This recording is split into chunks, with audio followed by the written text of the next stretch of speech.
Is my money there and safe? Yeah, your money's there, and it's as safe as, okay, I got to throw out the lawyer. It's safe. But the lawyer would say, as safe as it always was, because this is a risky, okay. It's Sullivan and Cromwell. There are ways to bring these billionaire-only assets to everybody so that we can share in the growth and wealth. I don't care about Linqto and who's running the CEO. I just don't care. But I care about this community, and they want to know what steps are you doing to protect their interests. The only way a business is going to survive is that the customers, the investors, get what they planned to get the bargain that they bargained for. And so that's the number one goal. I hope that we'll fast forward 3, 6, 9 months and we'll look back and we'll be like, holy crap, that was a mess. And I'm glad they're through that. All right, so with that said, I want to bring on Dan Siciliano. He is the current CEO of Linqto, and I'm going to ask him some direct questions. Now, let me add this too. I'm a board observer. I was asked, I'm not a board member, but I was asked to absorb board meetings because of my relationship with this community. I asked Dan to come here. He won't say it, but I know it's against the advice of attorneys, but I thought it was important to hear it from him. Dan, welcome. Have a seat right there. Thanks. And we're not going to answer everybody's questions. But as you can imagine, there's a lot of people. I was here yesterday. At least 3 dozen people came up to me, asked me about Linqto.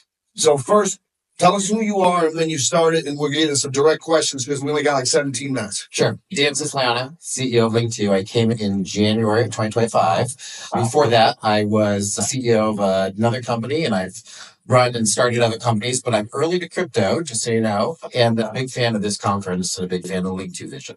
Okay. Now, you also work with Joe Grunfest. He and I have our debates. Yeah. Okay. Yeah. Now, let me ask you, I'm going to give you some advice, some free legal advice. All right. Okay?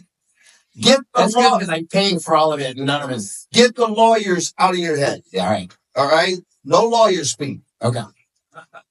Is Linqto or was it a Ponzi scheme or rug pull or anything like that? No. So, I think that's the number one question to answer, which should allow people to take a deep breath, which is Linqto should have done a lot of things better. Some things are a problem, some things are wrong. But one thing we can say with certainty, it's not a rug pull, it's not a Ponzi scheme. I wish we could have said that sooner and clearer than a couple of weeks ago when we put out that press release. We had to hire a third party. We had to have them go through this process. And they checked to make sure that when people put money in, that money actually went to and was associated in some way with actual holdings, shares, units, or other of the things that we all care about. Ripple, first and foremost, but SpaceX and Anthropic and everything else. It's all there. All right. So I'm going to ask you directly. People who invested in, like me, pre-IPO shares of Ripple, I have Kraken, I have Circle, BitPay, and a couple others. You've done well. My question is, on behalf of everyone there, I'm going to ask it from a customer's perspective, but it's coming from them. Is my money there and safe? Yeah, your money's there, and it's as safe as, okay, I got to throw out the lawyer. It's safe. But the lawyer would say, as safe as it always was, because this is a risky, okay. Yeah, get that. It's Sullivan and Cromwell. So, yes. Yeah. That's safe. There's a mess of a bunch of securities regulations violations. There's structural issues. There's a bunch of stuff going on. But the thing that could never be cured is not the problem. All right. Let me ask that. All right. So why? Well, let me first. There's a lot of scuttlebutt. Yeah. Rumors. Right. So I'm going to ask you this. One of the theories out there, and I'll be honest, I thought it could be possible early on, is that you are a corporate raider and that you have come in here and you are going to drive it down and then you're going to buy it for pennies on a dollar and all that kind of stuff. So I want to ask you face to face, is that what you're doing? No. it was a funny moment. I told this to my wife, and she laughed. And I said, "Oh, someone actually said that." I'm like, I don't know how to take that exactly, but okay. So the two choices at the moment are either skittish academic who panicked when the SEC wrote a nasty note, or corporate raider intent on driving down the value of Linqto so we can buy it for pennies on the dollar and magically sprinkle reputation dust to reinvigorate it overnight. Neither of those are correct. So no, definitely not a corporate raider. Okay. I thought I was taking my dream job just to be. Okay. And why was it a dream? Because Linqto is the best idea ever. If you are old enough to remember that you can get into early stage companies once they went public and they could go double and double and double and double and double, great. But if you invest now, you can't get into a company at that phase of growth. It's everyone who's average or even above average in terms of wealth and investing goals is locked out. We're locked out. We don't get a chance to experience the most phenomenal, innovative growth of the best companies in the world. And that's not fair. And that's why I love Linqto. I think it's a great idea to unlock for the average investor. I'm a recovering finance professor, right? So it's the efficient frontier is expanded. You get a lot more returns over time, diversified, better, more effective if you can invest in a wider set of things. And what pre-IPO technology companies, if that's not a part of your portfolio, you're going to miss out. And that's the Linqto idea. All right, let me ask you this. Why, you mentioned an SEC nasty note or letter. The real question a lot of people have, I had it. Now I have a little more information than I did before, but I initially had it, which is why the hell shut down the platform and not allow people to continue to engage in that vision? Yeah, not on my top 5 to do items for career excitement. Take a job, shut down the whole thing. We did not do it lightly.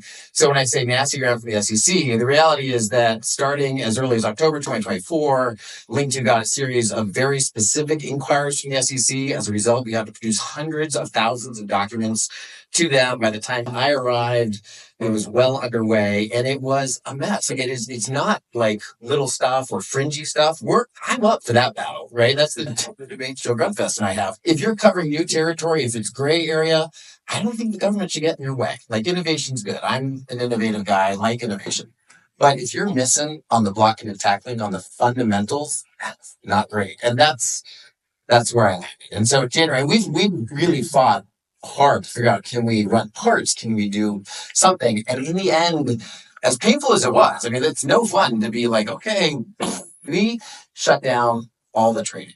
Now, we didn't shut down the ability to get to your account. We're issuing the K1s. You can get your cash out. If you've heard you can't get your cash out, that's not true. You can get your cash out.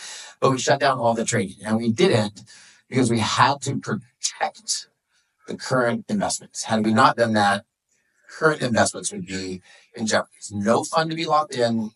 We're not deluding ourselves, but the current investments would have been in jeopardy. So we did that. What about the counterpoint, which is, okay, there's a new regulatory environment. We can all concede that you got a new president, you got a new SEC chair, Gary Gensler is wherever he is. Why not keep it on and continue? Try to. It's not just new. Binance just got fully cleared. Ripple's got plenty. Look at the list. People are getting clean bills of health. Here's the difference. If it's for something that's new, cutting edge, pushing the envelope, or just a gray area, because these laws were created in 33, 34, 1940. They didn't anticipate any of what we have now. It's because of that's a battle worth having. If, however, you don't screen for accredited investors, you end up with a bunch of totally wonderful people who are unaccredited investors in your system, or you don't tell people what you should be telling them before they make the investment about pricing. I'm not talking about price. I'm just talking about pricing stuff. That stuff you can't just shake off. That's blocking and tackling. That's right down the middle.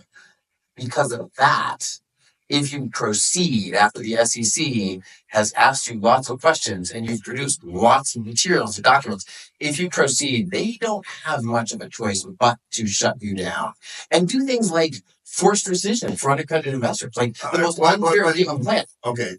What is look, a lot of people don't know what forced rescission is, and what is that, and is that part of the reason Yes. Okay. So if you are an accredited investor and you go into a system and there's some errors in what's been done and how it's done, it can be technical or whatever, you might be eligible for something called rescission, which is, hey, I want to undo it all. Set that aside. That's not what I'm talking about. What I'm talking about is if you're an unaccredited investor, in order to protect you, what is often the operational MO for the SEC is that you go in and you say, oh, we just have to undo it as if it never happened. Now, that seems like a good idea if that unaccredited investor was hurt, right? They bought something at 10 and it went to 1. And you know what? They should never have been enticed into that space. And so you should hand them their money back. I'm all for that. But what if they got in for 1 and it went to 10? We were talking about this earlier. You would think that there would be a clause that says, oh no, let them reap the rewards of their investment. No, not how it works. Forced rescission. All right, so but undo it. And so obviously the SEC, that's an example of the SEC protecting people from wealth. And so we don't want to take, we don't want to take that risk. I don't want to prejudge the new SEC. I don't want to prejudge them, but I also do not want to gamble with people's hard-earned wins in this space. Like, I'm not willing to take that gamble until we know exactly what's going I know someone out there who may be an uncredited investor, hypothetically speaking, that's in that scenario, say with a company called Ripple, and there's an IPO and there's upside. Is there a path for them to? There is. Okay. Yeah. The original talk was going to be like, hey, we all deserve better than these complicated, multi-layered SPVs. They're completely opaque. You put money in, they're costing to run. You either pay on a markup, you pay them fees afterwards. There's 2 easy paths. One's better, blockchain-driven, compliant security tokens that are frictionless and beautiful, and you already heard a lot about that. I'm a big fan. The other is already available, and it's a closed-end fund. You can do a publicly traded closed-end fund if you want. Hard to set up and expensive. But once it's up and running, any retail investor can invest in a closed-end fund that's publicly traded. So there is a path to get there. And I wish I could go into all the details. And I do want to, if we can't possibly have answered nearly a third of the questions people had. So if you want to email me, here's the inside email for me, because the other one gets a lot of emails. Dan S, as in Siciliano. So Dan S at Linqto.com. Email me and I will try to get back to you, or I'll have someone get back to you. But that's actually what we're really focused on now, Linqto, is to get from where we are, which is a hot mess where we fixed a lot of stuff, but we still got to get out from under the SEC, to a place where even the unaccredited investor, through no fault of their own, would otherwise still be stuck no matter what we did, and they could have everything they were promised: liquidity, upside, and the chance to hold something that they couldn't otherwise get access to. And that's probably through a closed-end fund. All right, now Circle. I know I'm not the only one in this room that owns pre-IPO shares of Circle on the Linqto platform. We know they're going public very soon. What can we expect? Yeah, and trying to, and we got some other stuff in the pipeline. And I want this answer to apply. I don't believe Ripple is going public this year, but hypothetically, in your answer, you can ask the next guy. I want you to assume, for people in this room, that hypothetically speaking, Ripple does file for an IPO by the end of this year. What can they expect? Yeah, business as usual. As of right now, we're processing IPOs and we do business as usual. So you've done it before, right? Yeah. So there's a lockup. We give you notice. You can track it while it happens. It takes anywhere from 1 to 2 weeks after the lockup expires. You get distributed shares if you want into your account, or we can do a cash out transaction. So as of right now, that's the exact plan. Now, maybe it ends up being sooner liquidity. If you get to a closed-end fund that's publicly traded, you can get in and out of a position completely if you want. You can't do that right now. So the future might be a little different, but as of right now, business as usual. Now there seems, stay with your cash, by the way. I do want to emphasize that, because I had several people say, I really want my cash out. I'm like, you just go on and you can do that. And if you have a problem with that, send me an email. At the beginning, I stated to them, and I stated to you, to your face, that I have no loyalty to you, to Bill Saris, the founder, to Joe and Bill. Doesn't mean I don't like people, but what steps are you taking to protect them? How is the reason I agreed to be a board observer? I told you guys, at the end of the day, I don't care about Linqto and who's running the CEO. I just don't care, but I care about this community, and they want to know what steps are you doing to protect their interests. Yeah. So priority number one goal number one, because it's the only way a business is going to survive, is that the customers, the investors, get what they planned to get the bargain that they bargained for. And so that's the number one goal. And so we've taken a bunch of steps. We've brought in a couple of experts. We have hired, I did not know the entanglement that Sullivan Cromwell involved. I should have thought it through. I also know the saga. I followed Gerby's filing with great interest. Sullivan Cromwell, I get it. It presses a button. But let me assure you, the lawyers we have, it's not Jay Clayton, the lawyers we have are the best folks because they were under Trump 1. They were the head of enforcement, the head of fund enforcement. They know what's going on. So we've hired people to solve this problem.